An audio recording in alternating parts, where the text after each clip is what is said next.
పదమూడేళ్ళు పదమూడేళ్ళైంది.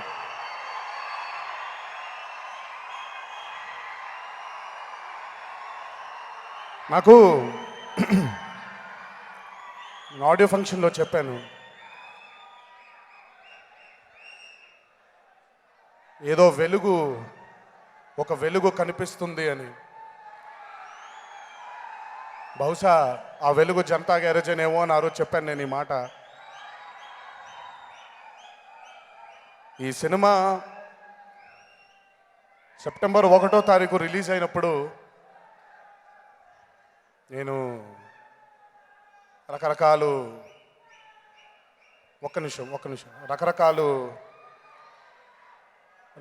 షోలు జరుగుతున్నాయి. రకరకాలు థియేటర్లో నుంచి చాలామంది చూసిన వాళ్ళు ఫోన్ చేసి, ఒక్క నిమిషం మా మాట్లాడేప్పుడు ఒకసారి వినండి, మీరు వినండి ఒకసారి, నేను మాట్లాడేది మీ గురించే మాట్లాడుతున్నా, ఒక్క నిమిషం అండి. రకరకాల రిపోర్ట్స్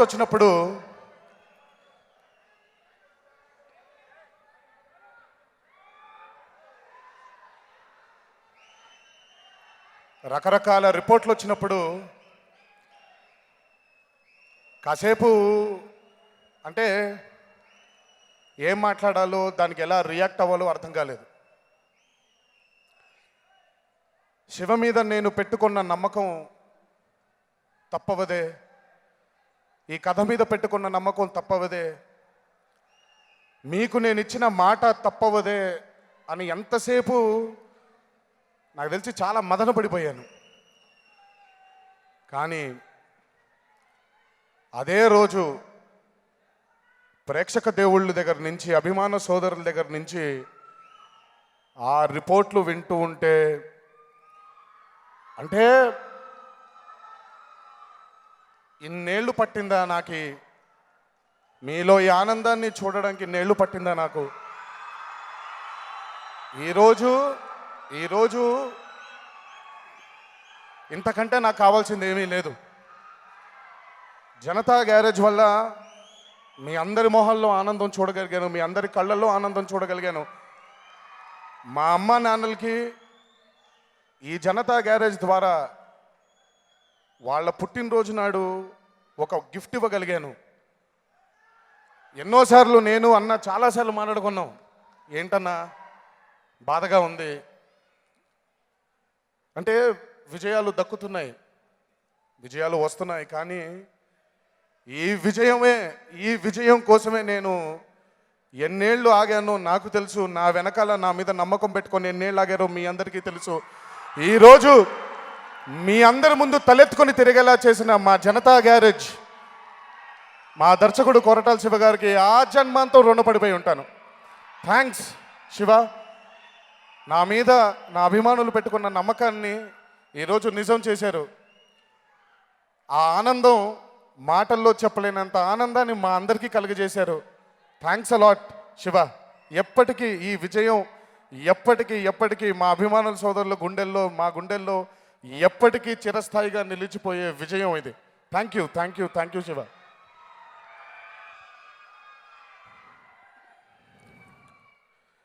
చాలా మాట్లాడదామని ఉంది, కానీ అంటే చాలా మీ అందరి ముందు వ్యక్తపరచలేని ఎమోషన్స్ చాలా ఉన్నాయి. అంటే ఏడుపు ఆపుకుంటున్నాను ఒకవైపు, ఆనందంతో వచ్చే ఏడుపై ఆపుకుంటున్నాను ఒకవైపు.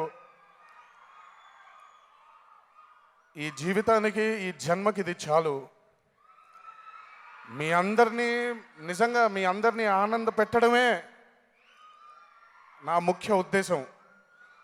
ఒక తల్లి బిడ్డలం కాదు, రక్తం పంచుకొని పుట్టలేదు, కానీ అభిమానం అనే ఒక బంధం మిమ్మల్ని నన్ను ఇలా కలిపి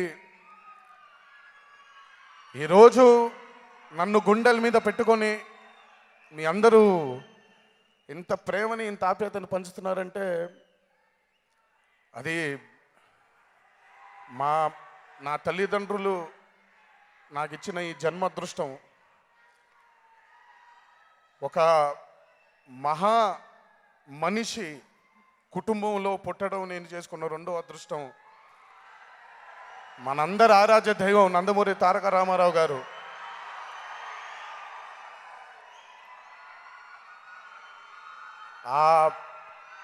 ఆయన చల్లని చూపు ఎల్లప్పుడూ మనందరి మీద ఉండాలని, మీ అందరి చల్లని చూపు ఎల్లప్పుడూ నా మీద, మా కుటుంబం మీద ఉండాలి అని మీ అందరినీ వేడుకుంటున్నాను. ఈ జనతా గ్యారేజ్ విజయం ఒక కొత్త ఊపిరినిచ్చింది, ఒక కొత్త ఆనందాన్ని ఇచ్చింది. బ్రతికినంత కాలం మిమ్మల్ని ఆనందింప చేయడానికే బ్రతుకుతానని మీ అందరికీ మనవి చేసుకుంటున్నాను. బ్రతికినంత కాలం ఇలాగే మీ ప్రేమని, మీ ఆప్యాయతని పొందుతూనే బతకాలని ఆ దేవుడిని మనసారా వేడుకుంటున్నాను.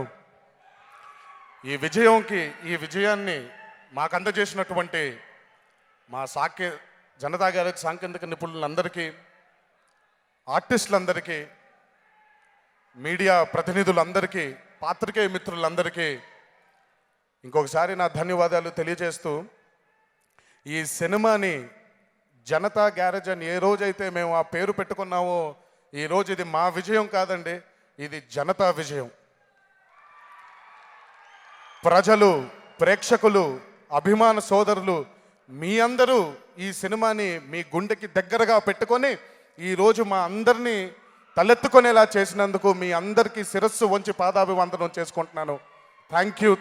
Thanks a lot. ఇంకో జన్మంటూ ఉంటే మళ్ళీ మీ ప్రేమ ఆప్యాయతలు పొందాలి అని ఆ దేవుణ్ణి మనసారా కోరుకుంటూ, జై ఎన్టీఆర్. Thank you.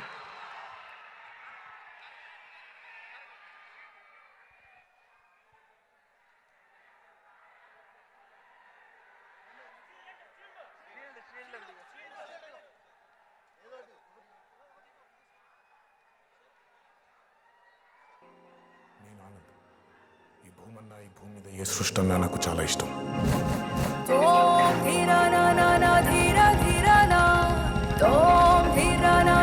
చెట్లు, మొక్కలు, గాలి, నీరు, వాటిని కాపాడుకోవటమే నా పని కూడా. It's a joggers park. 213 చెట్లు ముంబైకి చాలా ఆక్సిజన్ సప్లై చేస్తుంది. నేచర్తో పెట్టుకుంటే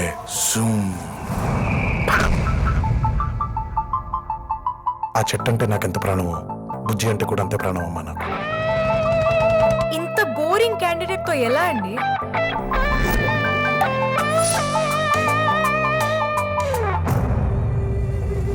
ఎక్కడో ఇంకో చోట ఒక పెద్ద మనిషికి ఈ భూమి మీద ఉండే మనుషులంటే ఇష్టం. ఎదుటోడి కష్టం విని కళ్ళల్లో నీళ్లు తిరిగి గొంతులో ముద్ద దిగకపోవడం.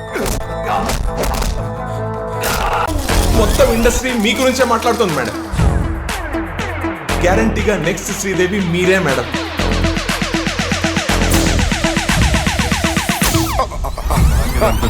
సినిమాలు మేము చూస్తాం. నా మొహానికి అందం అంటుకుంది, అందం తుడుచుకుంటే పోదు, వగేరా వగేరా. ఇదేమి గారడి, ఇదేమి తాకిడి, భలేగా ఉందిలే ఇది.